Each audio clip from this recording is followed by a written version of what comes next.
Hello students, चलो chapter को आगे एक्सप्लेन करते हैं। That night was a sorrowful one. अब चूंकि उस रात बहुत ही ज़्यादा हेल स्टॉर्म हुआ था तो फसल पूरी तरह से डिस्ट्रॉय हो गई थी। तो वही इसमें लिखा हुआ है कि वो जो रात थी ना वो बहुत दुख भरी रात थी। सोरोफुल मतलब होता है उदासी से भरा हुआ, यानी दुख भरा हुआ, sorrowful. All our work for nothing, यानी कि हमने जो भी काम किया था ना उसका कुछ नहीं हुआ। फॉर नथिंग यानी कि उसका कोई बेनिफिट नहीं हुआ, है ना। हमारे सारे लेबर वेस्ट हो गए। चलो आगे पढ़ते हैं। There is no one who can help us. There is no one यानी कि अब कोई नहीं है हु कैन हेल्प अस, जो हम सब लोगों की मदद करे, यानी कि अब हमारी मदद करने के लिए कोई नहीं बचा है। We will all go hungry this year. हम सब लोग इस साल तो भूखे ही रह जाएंगे। मतलब क्या हुआ यहाँ पे, यहाँ ये मतलब हुआ कि जो चूंकि हेल स्टॉर्म हुआ था तो जो लेंचो है ना वो बहुत ज़्यादा दुख से भर जाता है और बोलता है कि हमारा सारा लेबर जो है ना वो वेस्ट हो गया और इस साल हम सब लोग भूखे ही रहने वाले हैं, हमारी कोई मदद नहीं करेगा। और क्योंकि चूंकि हार्वेस्ट तो हुआ नहीं था, फसल तो डिस्ट्रॉय हो गई थी, तो इसी कारण जो लेंचो है ना वो अपना दुख प्रकट करते हुए ये चीज़ बोल रहा है। But in the hearts of all who lived in the solitary house in the middle of the valley, there was a single hope, help from God.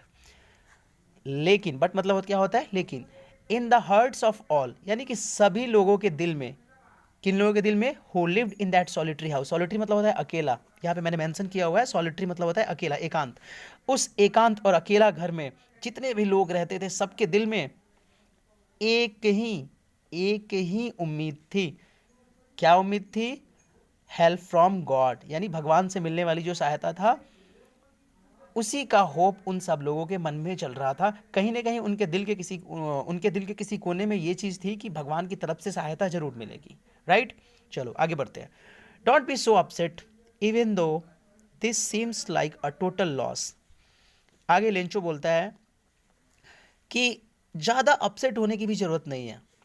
Even though, भले ही ये लगे कि अब सब कुछ खत्म हो गया है, कुछ भी हमारे पास नहीं बचा, यानी कि सिचुएशन कितनी भी वर्स्ट हो हमें हिम्मत नहीं हारना चाहिए, अपसेट नहीं होना चाहिए।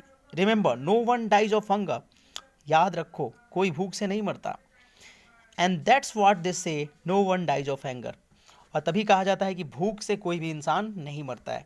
देखो ये जो है ना, यहाँ पे सिर्फ ये पता चल रहा है कि लेंचो जो है ना बहुत ही पॉजिटिव व्यक्ति है और उसे भगवान में बहुत ज़्यादा ट्रस्ट है, इसीलिए वो ऐसे फ्रेजेस यूज कर रहा है और बोल रहा है कि चाहे सिचुएशन कितना भी कठिन हो जाए, और ये बात फैक्ट भी है, सिचुएशन चाहे जितना भी वर्स्ट हो जाए आपको हिम्मत नहीं हारनी चाहिए, एक पॉजिटिविटी मेंटेन रखना चाहिए। यही चीज़ यहाँ पे मेंशन कर रहा है लेंचो। और इसमें कुछ इंपॉर्टेंट वर्ड मीनिंग्स है जो मैंने यहाँ पे हाईलाइट कर दिए हैं। सोरोफुल मतलब होता है गमगीन, जो दुख भरा हुआ। सॉलिटरी मतलब अकेला। इवन दो मतलब भले ही। हंगर मतलब भूख। राइट, चलो thank you very much for watching this video.